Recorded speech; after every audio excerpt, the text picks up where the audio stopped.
सत्य वचन, अमर वचन, जीवित वचन, दिव्य वचन, सत्य वचन, अमर वचन, जीवित वचन। साई दा बामा बनी दा बामा बगरे रे सा नी रे सा नी रे सा नी रे सा नी रे सा। दिव्य वचन, सत्य वचन, अमर वचन, जीवित वचन, दिव्य वचन, दिव्य वचन।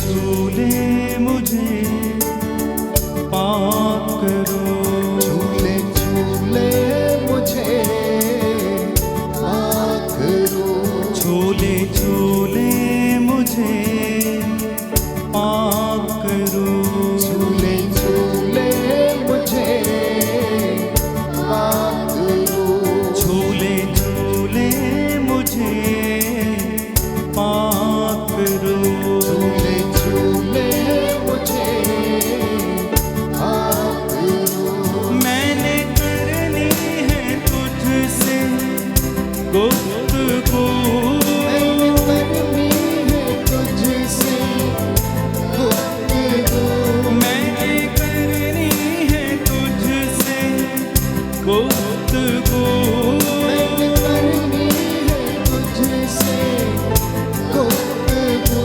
झूले झूले झूले झूले मुझे पाक करो, झूले झूले मुझे पाक करो। 50वें दिन जैसे Yes, Lord. हुआ चेलों को आमीन। आग से अपनी भरा Oh, yes. चेलों को, 50वें दिन जैसे छुआ चेलों को, आग से अपनी भरा चेलों को।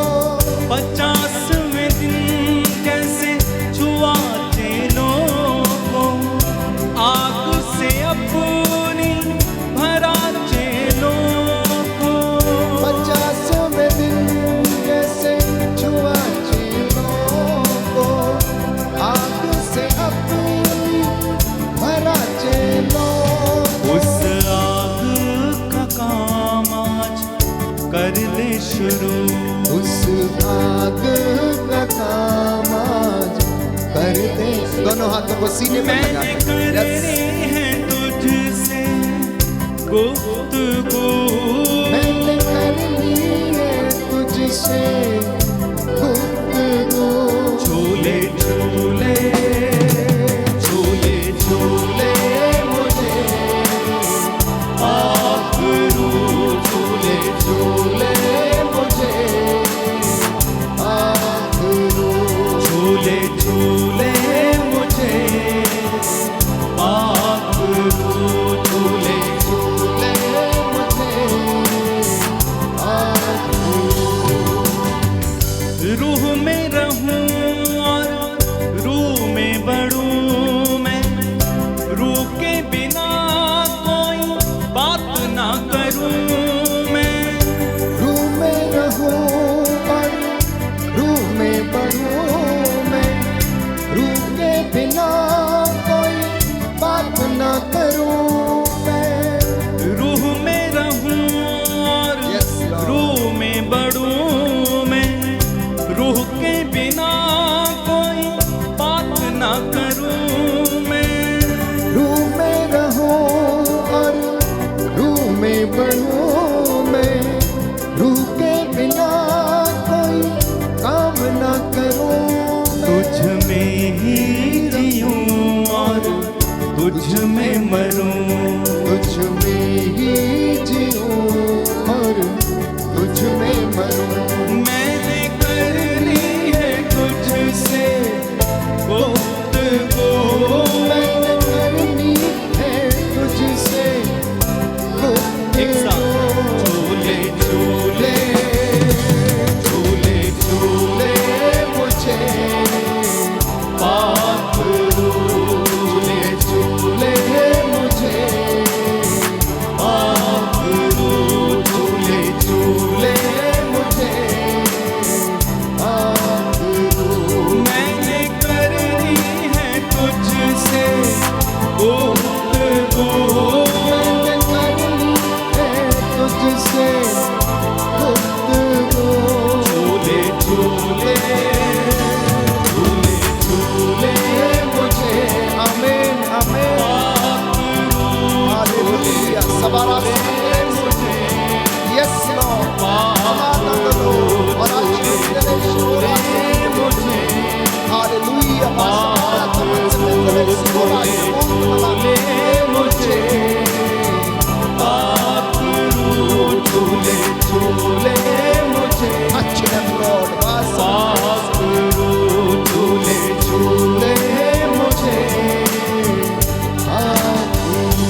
झूले झूले मुझे आकरू, झूले झूले झूले मुझे झूले झूले मुझे पाकरू। आंखें बंद रखना, प्रभु के वचन को हमारे ऊपर अधिकार लेने दें।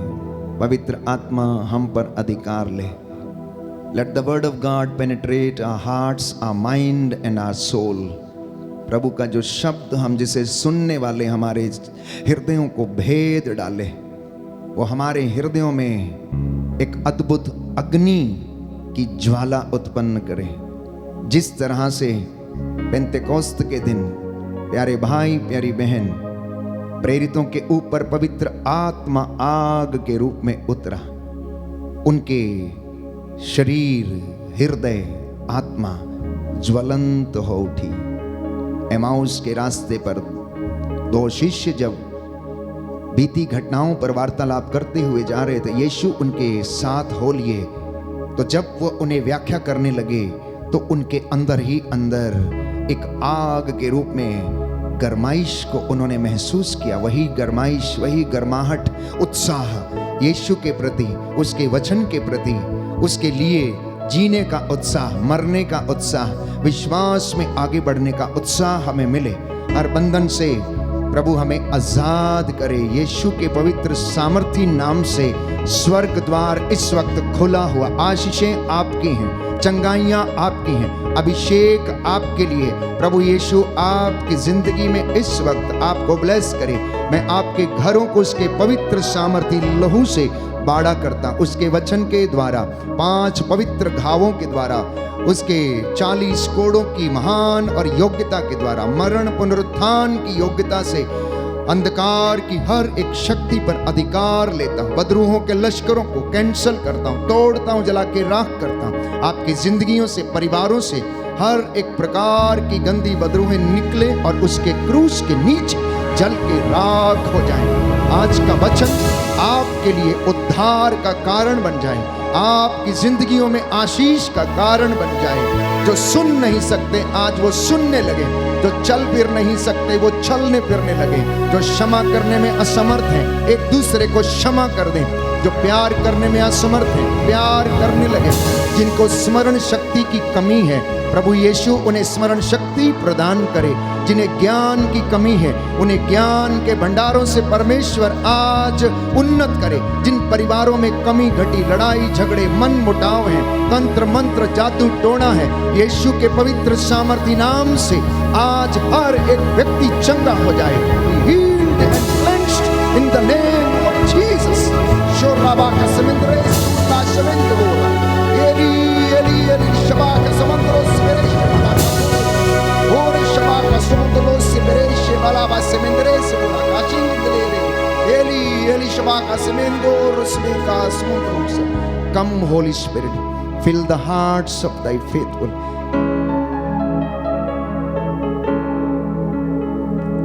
यीशु तेरे पवित्र सामर्थी नाम से रूह का ताजा मस्सा और अभिषेक इस वक्त तेरे एक एक बेटे और बेटी को प्रदान कर। इनके कानों पर, इनकी इंद्रियों पर, सोच विचार पर अधिकार ले।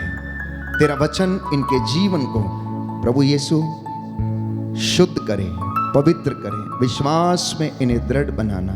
इनके घरों को तेरे हाथों में देता हूं, इनके कामकाज, इनकी योजनाओं को तुझे समर्पित करता हूं। तू अपने दास की वाणी को सुनता और कबूल करता है, तू उसकी वाणी को सच प्रमाणित करता है।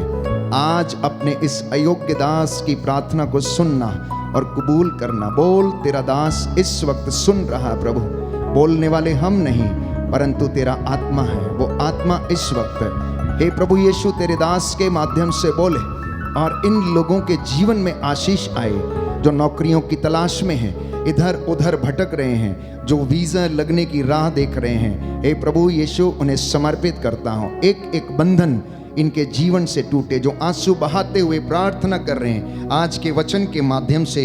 हे प्रभु इन्हें आशीष प्रदान कर। बोलिए आमेन, हालेलुया, हालेलुया। हे प्रभु यीशु, आज का वचन मेरे लिए है, मेरे परिवार के लिए है। मैं अंगीकार करता हूँ, मैं इस वचन को ग्रहण करता हूँ। Hallelujah, hallelujah. प्रियजनों, प्रभु का संदेश आज के इस पवित्र दिन में यह है कि प्रभु चाहता है कि आप उसकी इच्छा पर चलना सीखें। क्या चाहता है? आप ईश्वर की इच्छा पर चलना सीखें। और पवित्र बाइबल इसके विषय में हमें बताती, थिस्सलुनीकियों का पहला पत्र में हम पढ़ते हैं कि ईश्वर की इच्छा यह है कि आप पवित्र बने। उसी बात को कलीसिया प्यारे भाइयों और बहनों वचन के माध्यम से हमें बताती है कि परमेश्वर ये चाहता है कि उसके चुने हुए लोग, विश्वासी लोग, धर्मी ईश्वर की इच्छा पर चलना सीखें। मसीह कहलाने से ज्यादा अच्छा यह है कि विश्वासी कहलाए जाएं। मसीह बनना बहुत आसान है। एक नाम जोड़ दीजिए और अपने नाम के आगे मसीह लगा दीजिए, आप मसीह बन गए। लेकिन यदि आप विश्वासी नहीं हैं तो हमारा मसीही जीवन किसी काम का नहीं है।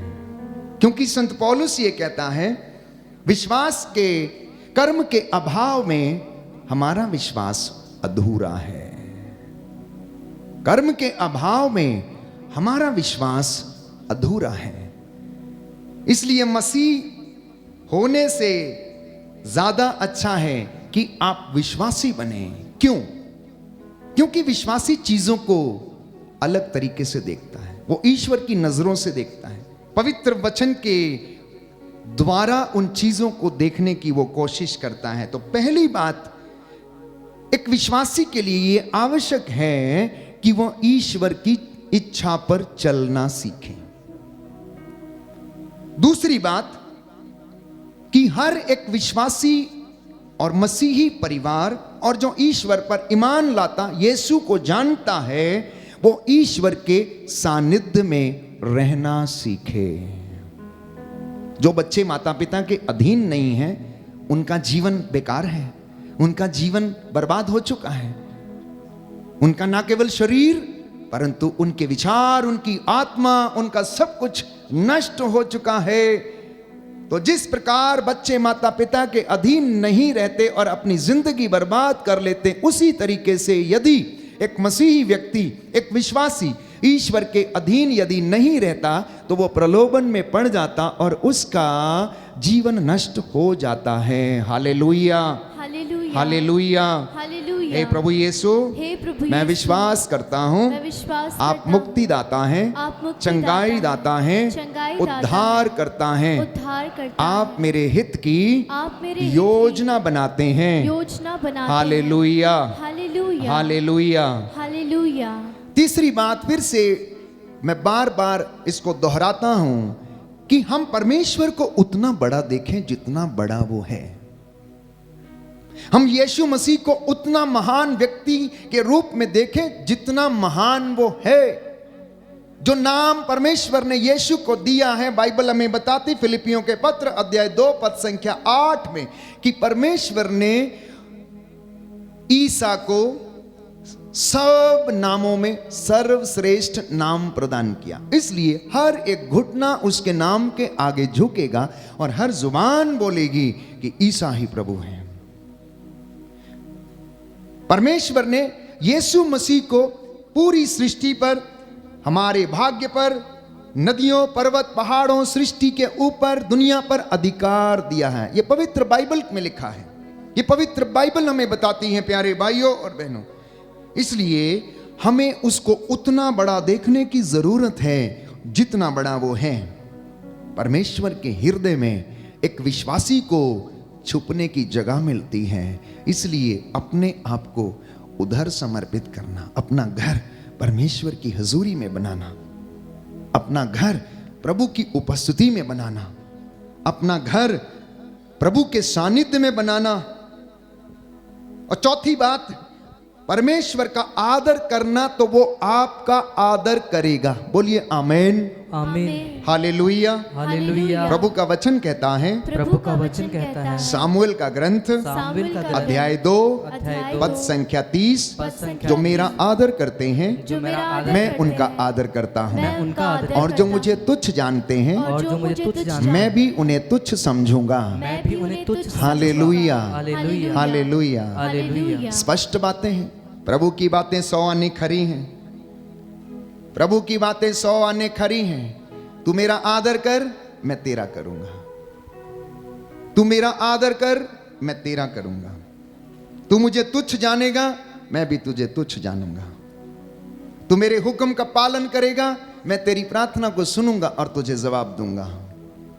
तू मेरे सामने घुटना टेकेगा, मैं तेरे सामने खड़ा होकर आशीर्वाद दूंगा। प्यारे भाइयों और बहनों, ये पवित्र बाइबल हमें सिखाती है। इतना ही नहीं, इसलिए ईमानदारी और वफादारी को अपने गले में पहनना, पवित्रता और विश्वास और विनम्रता की चादर ओढ़े रहना, जिससे कि आप ईश्वर की हर एक बात में आगे बढ़ते जाएं, उन्नति प्राप्त करें। बोलिए आमीन, आमीन, हालेलुया, हालेलुया, हालेलुया। हालेलुया। तो इस संदर्भ में मैं आपसे कहना चाहता हूं कि आप यीशु को कोई गुरु, महात्मा, बाबा या फकीर या कोई संत या कोई पैगंबर ना समझें। यीशु मसीह को आप लोग कोई बाबा, फकीर या फिर कोई संत, महात्मा या पैगंबर या पीर ना समझें। अगर आप ऐसा समझते हैं तो आप पवित्र वचन के खिलाफ जाते हैं, क्योंकि बाइबल ये कहती है यीशु मसीह आदि, अंत, अल्फा और ओमेगा है। वो बनाया नहीं गया, वो उत्पन्न हुआ है। ईश्वर ने उसे सृष्टि पर अधिकार दिया है। हमारे भाग्य पर उसे अधिकार है, मृत्यु पर उसे अधिकार है। वो मर गया था, जी उठा, और वो जिंदा परमेश्वर है।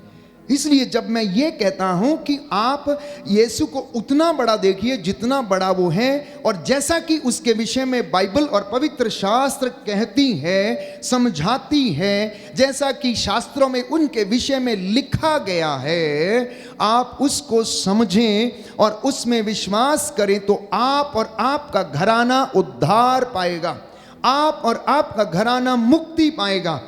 और अगर आपको विश्वास ना हो तो प्रभु का वचन ग्रहण करें, क्योंकि पवित्र वचन में लिखा है, परख कर देखो कि प्रभु कितना भला है।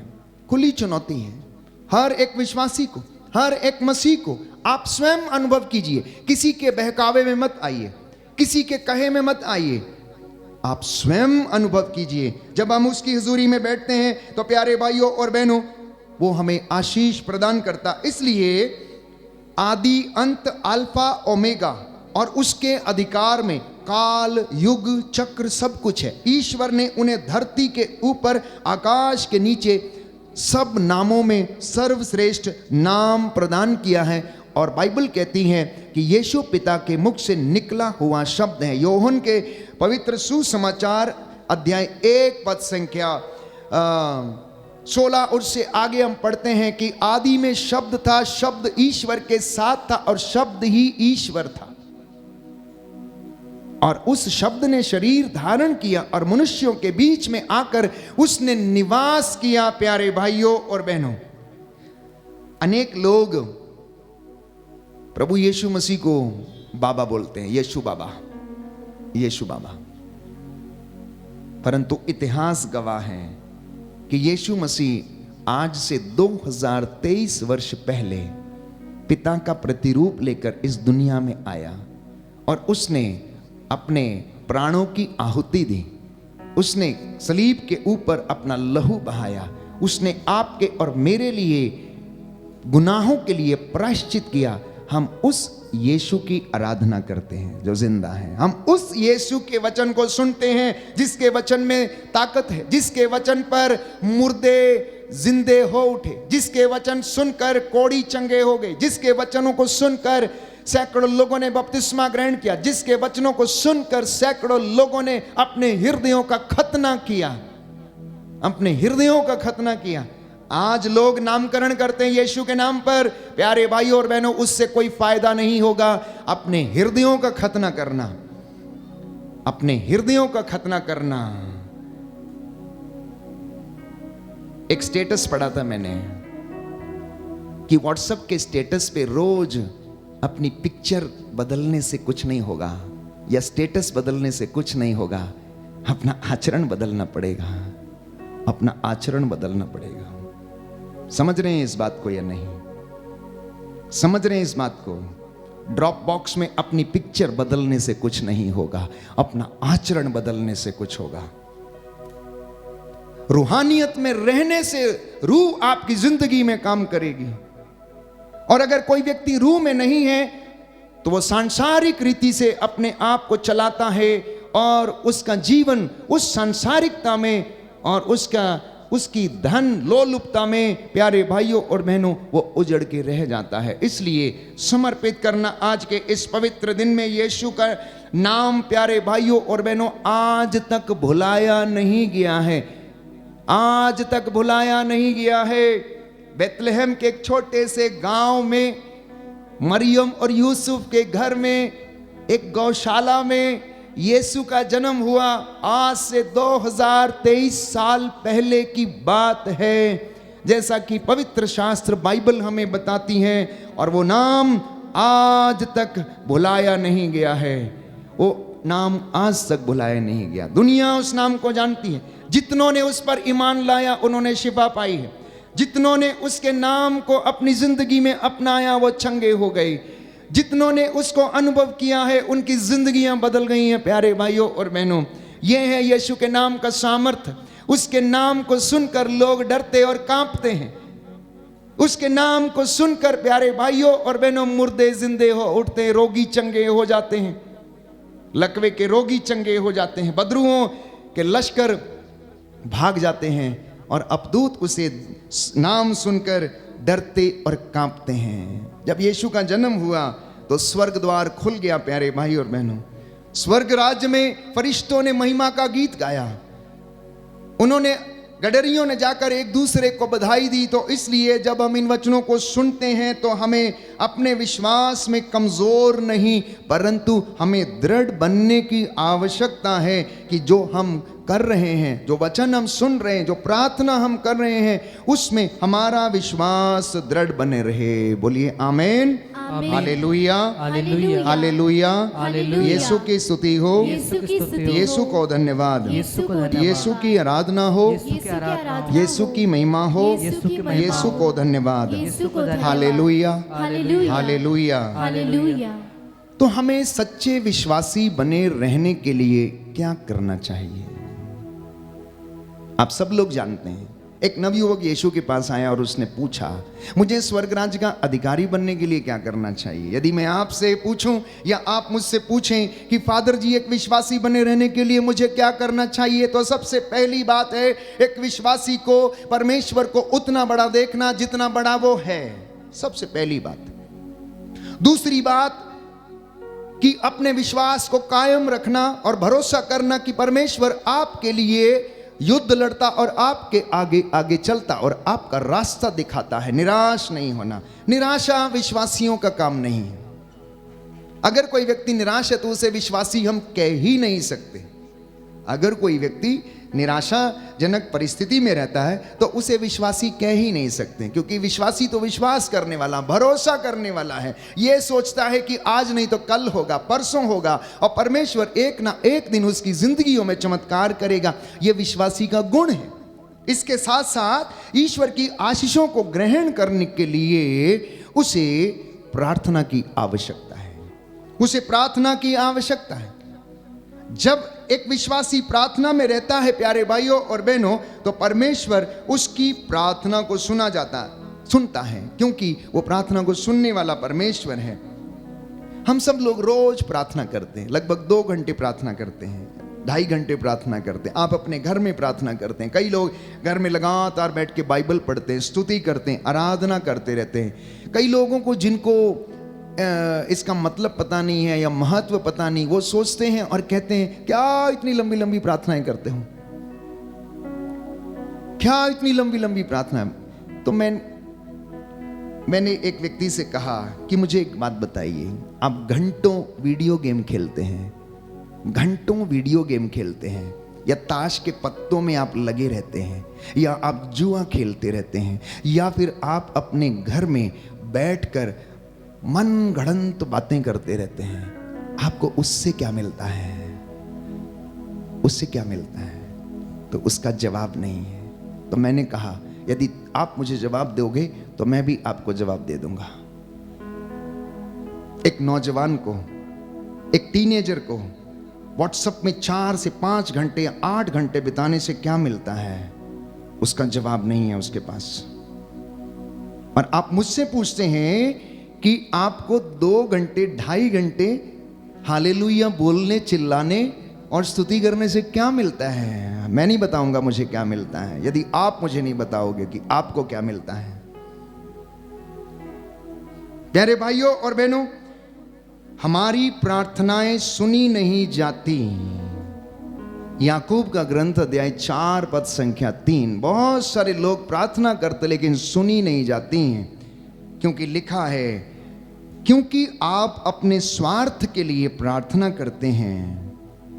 हमें इस सत्य को जानने की आवश्यकता है कि प्रार्थना के बिना एक विश्वासी का जीवन अधूरा है। प्रार्थना के बिना विश्वासी का जीवन अधूरा है। मसीही व्यक्ति का जीवन प्रार्थना के बिना अधूरा है। हर एक विश्वासी को, कलीसिया के लोगों को, लोक धर्मियों को विश्वास में रहकर प्रार्थना करने की आवश्यकता है। यदि उसके घर में प्रार्थना नहीं है तो उसका विश्वासी जीवन बहुत जल्दी मर जाएगा, निर्जीव हो जाएगा। उसमें कोई उत्साह नहीं रहेगा, परिवार में कोई उत्साह नहीं रहेगा। तो परिवार को एक रूप या एक कड़ी में पिरो के रखने वाली जो बात है वो है प्रार्थना। A family which prays together stays together। तो अपने घर का एक नियम बनाएं, सुबह और शाम घर का दंपति, घर का अधिकारी, घर का मुखिया या मुखियाइन ये एक नियम बनाए कि वो अपने घरों को, अपनी दुकान को, अपने बिजनेस को, अपने खेत खलियानों को सुबह उस ईश्वर को समर्पित करें जहां से हमें आशीर्वाद मिलता है, जहां से वो अपने आकाश की खिड़कियों को खोलता और वर्षा होती है। अन्यथा सब लोग अकाल में मर जाएंगे, पानी नहीं मिलेगा, फसलें नहीं होंगी, पेड़ पौधे हरे नहीं होंगे, ऑक्सीजन नहीं मिलेगा यदि वो आसमान के झरोकों को ना खोले। इसलिए उस परम पिता ईश्वर का विश्वासियों को धन्यवाद करने की आवश्यकता है। और इस संदर्भ में एक विश्वासी के लिए यह जरूरी हो जाता है। प्रभु यीशु योहन के सुसमाचार अध्याय 15 पद संख्या 7 में यह कहता है कि यदि तुम मुझ में रहो तो मैं तुम में रहूंगा। यदि तुम मुझ में रहो तो मैं तुम में रहूंगा, क्योंकि मुझसे अलग रहकर तुम कुछ भी नहीं कर सकते। मुझसे अलग रहकर तुम कुछ भी नहीं कर सकते। ये आज का संदेश है प्रिय विश्वासियों, जो आप प्रभु को सुन रहे हैं, उसके दास के माध्यम से उसके वचन को सुन रहे हैं। तो सबसे पहली बात मैंने कही कि ईश्वर चाहता है कि आप उसकी इच्छा पर चलें। आप पवित्र शास्त्र को सुने, उसे पढ़ें, उसे जाने, उसे अनुभव करें और ईश्वर की इच्छा पर चलना सीखें। दूसरी बात, उसके सानिध्य में रहें। जैसा कि मैंने वचन आपके लिए पढ़ा, योहन का सुसमाचार अध्याय 15 पद संख्या 7, ईश्वर के सानिध्य में रहना मतलब तुम मुझ में रहो और मैं तुम में रहूंगा। तीसरी बात, स्वयं ईश्वर यह कहता है कि तुम शैतान का सामना करो। कैसे सामना करना? अफेसियों के पत्र अध्याय 6 पद संख्या 10 और उससे आगे यह लिखा हुआ है कि अब तुम ईश्वर के अपार सामर्थ्य से बल ग्रहण करो। अब तुम ईश्वर के अपार सामर्थ्य से बल ग्रहण करो।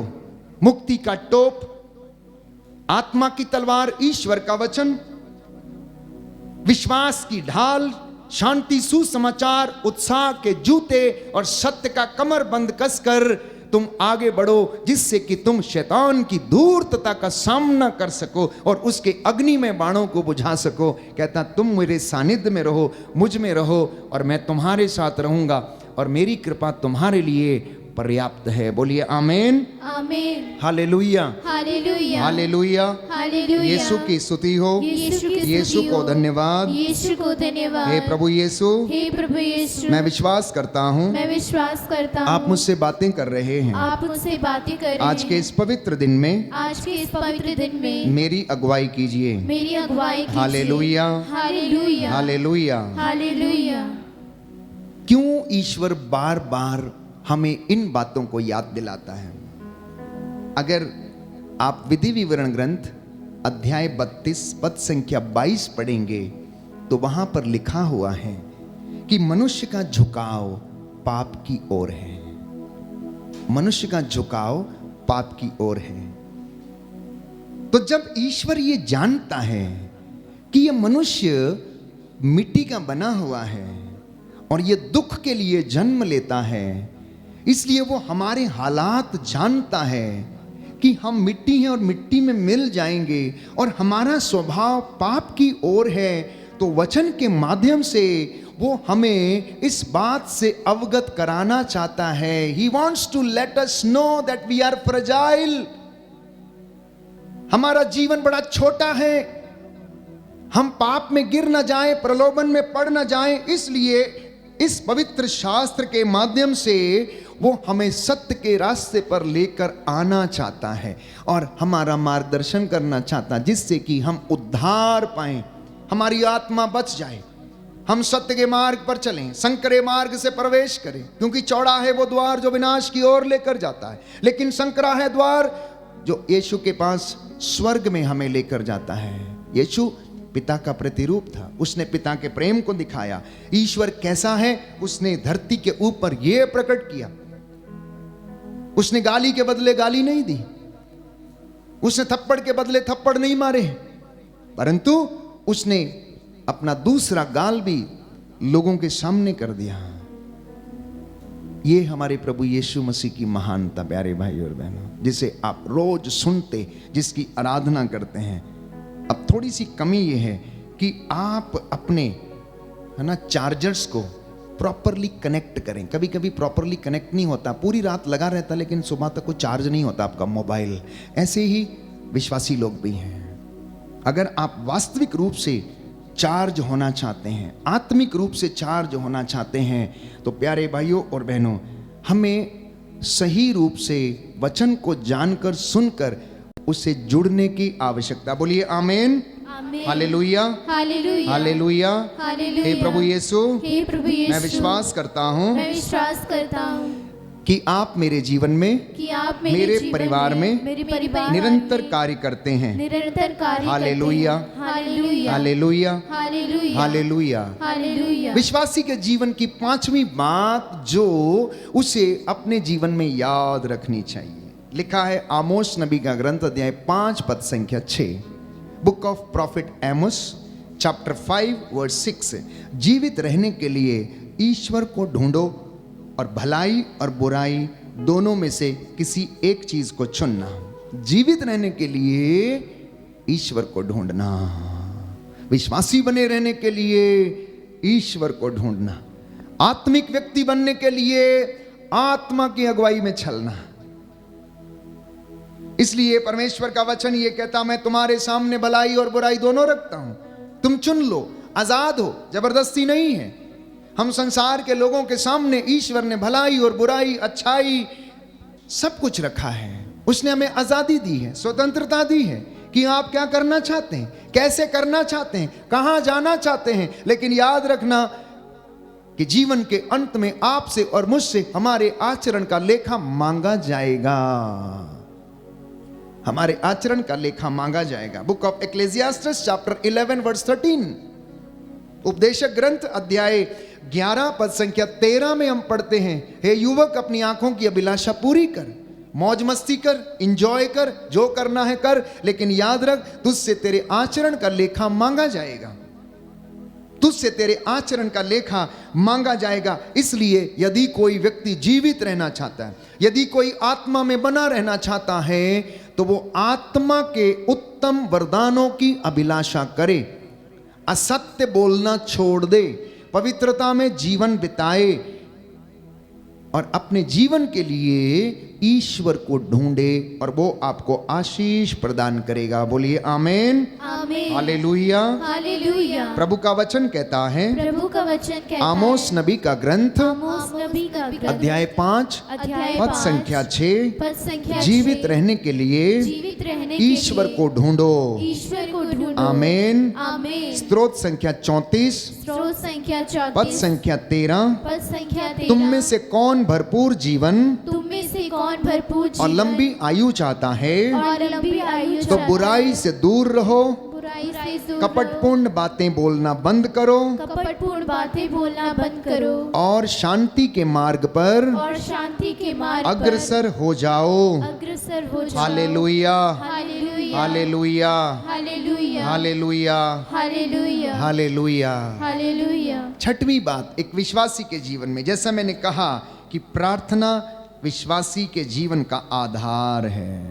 प्रार्थना विश्वासी के जीवन का आधार है, चाहे वो मौन प्रार्थना हो, चाहे स्तुति आराधना हो, चाहे मेडिटेशन हो, या प्रभु की उपस्थिति में बैठकर मनन चिंतन करना हो। प्रार्थना से क्या होता है, प्रार्थना से क्या होता है? यदि परिवार में कोई व्यक्ति प्रार्थना करता तो उससे क्या होता है? एक दुकानदार रोज जाके अपने गल्ले को आरती करता है, धूप चढ़ाता है, क्यों करता है? क्यों करता है? आज मेरा बिजनेस अच्छा हो, अच्छे ग्राहक आ जाएं, कल से ज्यादा मेरा काम हो जाए। वो प्यारे भाइयों और बहनों, भौतिक चीजों की प्राप्ति के लिए ऐसा करता है।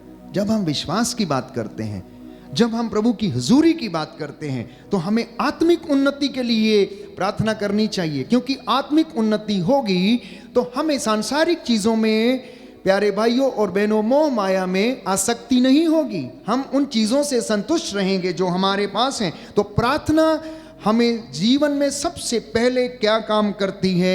ईश्वर की कृपा को दिलाती है। The first thing what you get is the graces of the Lord. सबसे पहले प्रार्थना के द्वारा आपके लिए स्वर्गीय भंडार खुलते हैं और ईश्वर की कृपा आपके घर में आती है।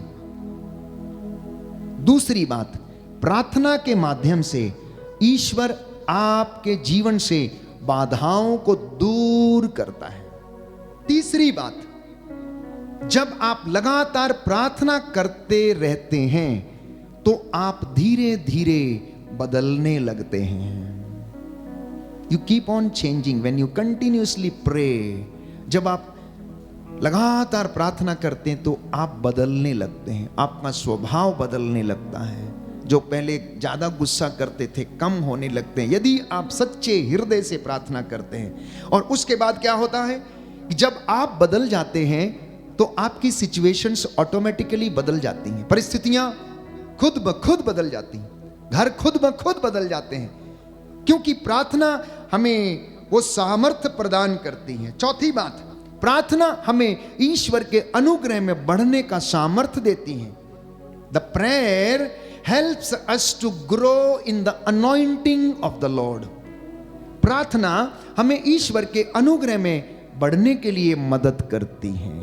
इसलिए मैंने कहा कई बार, कई मर्तबा आप लोगों से मैंने इस विषय में बात किया कि यदि प्रार्थना है तो आपके घर में आशीर्वाद हमेशा रहेगा, और यदि जिंदगी में आपके जीवन में पवित्रता है तो अभिषेक आपके साथ साथ चलेगा। If you have holiness in you, you will have anointing with you, and the anointing travels with the anointed.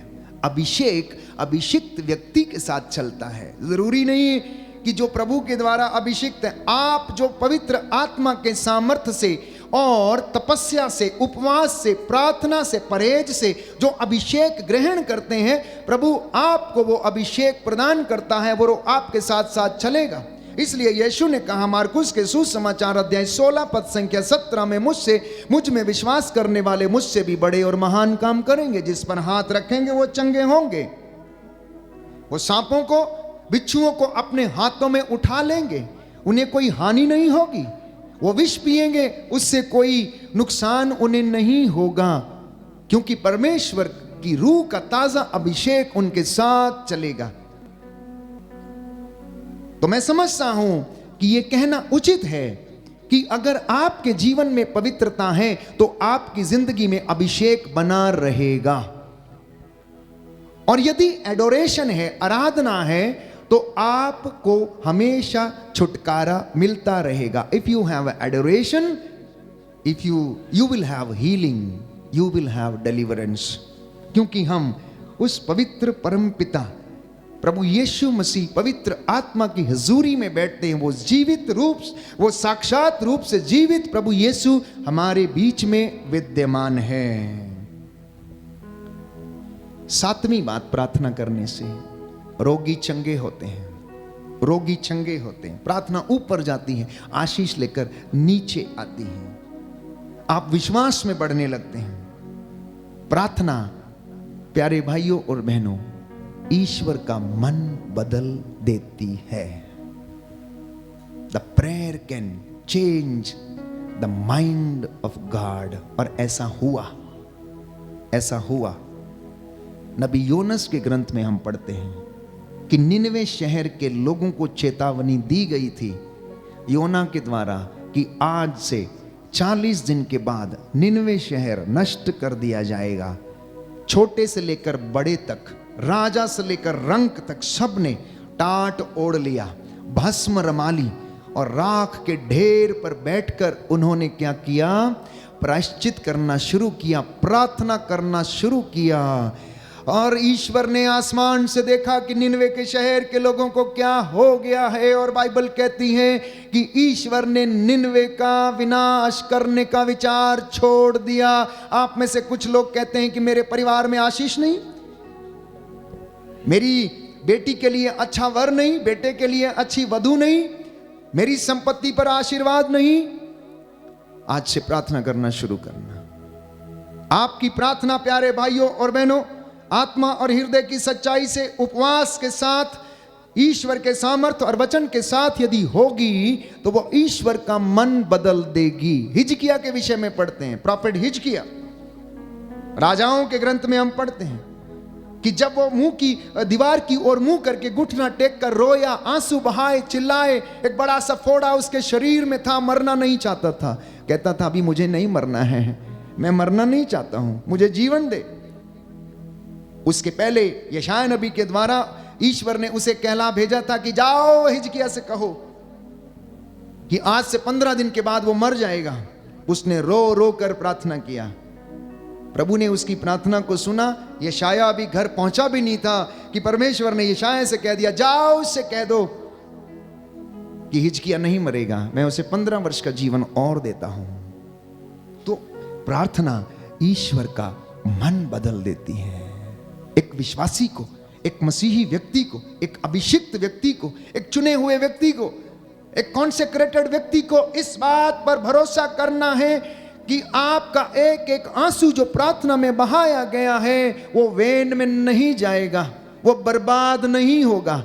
इसलिए बाइबल कहती है, स्तोत्रकार कहता, मेरे आंसुओं का और मेरी विपत्तियों का विवरण तेरे पास है। वो एक एक आंसू जो आप बहाते हैं, परमेश्वर के सामने घुटना टेकते हैं, रोते हैं, जब भी आप उसके सामने खड़े होते हैं, अपने बच्चों के लिए रोते हैं, पड़ोसियों के लिए प्रार्थना करते हैं, माता पिता के लिए, तो आपकी प्रार्थनाओं को प्रभु सुनता है, क्योंकि आपके एक एक आंसू का लेखा प्यारे भाइयों और बहनों उसके पास है। और इतना ही नहीं, प्रार्थना के द्वारा पर्वत हिलाए जा सकते हैं। प्रार्थना के द्वारा पर्वत हिलाए जा सकते हैं। प्रार्थना आपको विजय दिलाती है, जैसा कि हम एस्तेर नबी के ग्रंथ अध्याय 5 में पढ़ते हैं।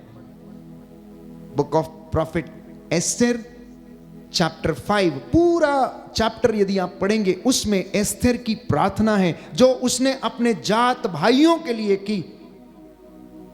परमेश्वर ने उनकी रक्षा की। इसलिए प्रार्थना से कभी कतराना नहीं, प्रभु की हुजूरी में बैठने से कभी कतराना नहीं। एक आखिरी बात, प्रार्थना बंधनों को तोड़ती है प्यारे भाई और बहनों। प्रार्थना हमें बंधनों से आजाद करती है, वो हमें डिलीवरेंस देती है।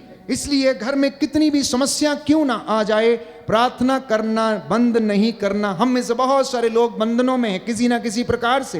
हो सकता हम चलते फिरते हैं, गाते हैं, बजाते हैं, प्रार्थना करते हैं, लेकिन हम चलते फिरते जीवित रहते हुए भी बंधनों में हैं। लाजरस के विषय में पढ़ते हैं, यीशु बेथानिया गए, मार्था और मरियम से मिले, वो लोग शिकायत करने लगी, आप इतना देर से क्यों आए, आप यहां होते तो हमारा भाई मरता नहीं। यीशु ने कहा, क्या मैंने तुमसे नहीं कहा, यदि विश्वास करोगी तो ईश्वर की महिमा देखोगी। आओ, मुझे दिखाओ, मुझे बताओ कि तुमने लाजरस को कहां रखा है, क्योंकि लाजरस उसका मित्र था, अक्सर उससे बातचीत किया करते, मिलने बेथानिया जाया करते थे। और यीशु उसकी कब्र पे गया और आंसू बहाए, ईश्वर को धन्यवाद दिया। देखा कि भीड़ बहुत इकट्ठी हो गई है, प्रभु से प्रार्थना किया, अपनी महिमा दिखा, और उसने कहा, कब्र के सामने से पत्थर हटा दो, पत्थर हटा दो। लोगों ने पत्थर हटा दिया। यीशु ने आवाज लगाई, लाजर, ओ लाजर, बाहर आ। अब मुर्दा बाहर आया। इसके बाद यीशु ने कहा, क्योंकि लाजर चलने फिरने में असमर्थ था, जिंदा था लेकिन चलने फिरने में असमर्थ था। क्यों? क्योंकि उसका शरीर पट्टियों से बंधा हुआ था। अक्सर कभी कभी हमारा जीवन ऐसा ही है। हम चलते फिरते तो हैं, बोलते तो हैं, काम तो करते हैं, लेकिन हमारे हाथ पैर बंधे हुए हैं। हमारी विचारधारा कुंठित है, हमारी नजर कुंठित है, हमारे श्रवण शक्ति कमजोर है। हम जो देखना है उसे देख नहीं पाते, जो सुनना है उसे सुन नहीं पाते, और जो कहना है उसे कह नहीं पाते। हम वो कहते, वो करते, वो सुनते जो हमें नहीं कहना, नहीं सुनना और नहीं देखना चाहिए। ये हमारे हालात हो जाते हैं कभी कभी। तो प्रभु ने कहा कि इसकी पट्टियों को खोल दो ताकि ये आजादी से चले फिरे। जब हम प्रभु की हजूरी में आते हैं, यीशु की हजूरी में बैठते हैं, तो वो हमें आजादी देता है, चलने फिरने की, बोलने की, अपने को एक्सप्रेस करने, अनुभव करने की, उसके वचन को सुनने और समझने की। प्यारे भाइयों और बहनों, उसके लिए मुझे और आपको अपने आप को समर्पित करने की आवश्यकता है। एक विश्वासी के रूप में जीवन व्यतीत करने की आवश्यकता है और अपनी जिंदगी से उस भारी पत्थर को हटाने की आवश्यकता है। एक सुंदर गीत है, हम गाते हैं, मेरी आंखों से पर्दा हटा दीजिए। हम इस गीत को गाएंगे, उसके बाद चंगाई की प्रार्थना में हम जाएंगे। ले हैंड प्रेयर का समय होगा। प्यारे भाइयों और बहनों, हम याद करें कौन कौन सी ऐसी चीजें हैं, कौन कौन से ऐसे ब्लॉक्स हैं जो हमें विश्वासी बनने से रोकते हैं। कौन कौन से ऐसे बड़े बड़े पत्थर हैं जो हमें विश्वास में बढ़ने से रोकते हैं, हमारे रिश्तों में दृढ़ होने से हमें रोकते हैं, पति पत्नी के जो आपसी उनका जो प्रेम है उसे बनाने में जो रोकते। कौन कौन से ऐसे ब्लॉक हैं? आज आपको यीशु के नाम पर एक दूसरे को क्षमा करना होगा। मैं आपको विश्वास दिलाता हूं, परमेश्वर आपकी जिंदगी में कार्य करेगा, बंधनों को तोड़ेगा, बंधनों को तोड़ेगा। उसके लिए आपको थोड़ी पहल करने की आवश्यकता है। इसलिए पंजाबी में एक बात बोलते हैं, जेड़ा हाथ करूगा ता ओदी यीशु फड़ेगा बाह। मतलब जो हाथ ऊपर करेगा उसका हाथ यीशु पकड़ेगा। ਜਿਹੜਾ ਹੱਥ ਕਰੂਗਾ ਥੱਲੇ ਉਹਦੇ ਪੈਣਾ कुछ नहीं पल्ले, और जो हाथ नीचे रखेगा उसके पल्ले कुछ नहीं पड़ेगा। इसलिए याद रखना, एक विश्वासी के हाथ मूसा के जैसे ऊपर रहने हैं, तब आपके लोग जीतेंगे, तब आपके परिवार जीतेंगे, तब आपके बेटे और बेटियां जीतेंगे प्यारे भाइयों और बहनों। तब उनकी जिंदगियों में आशीष आएगी, तब उनके दाम्पत्य जीवन में आशीष आएगी। माता पिता के हाथ अपने परिवार के लिए ऊंचे रहने हैं, और कलीसिया के अगुआ याजक के हाथ, प्रचारक के हाथ ऊंचे उठने रहने चाहिए, तब उसकी प्रजा जीतती जाएगी।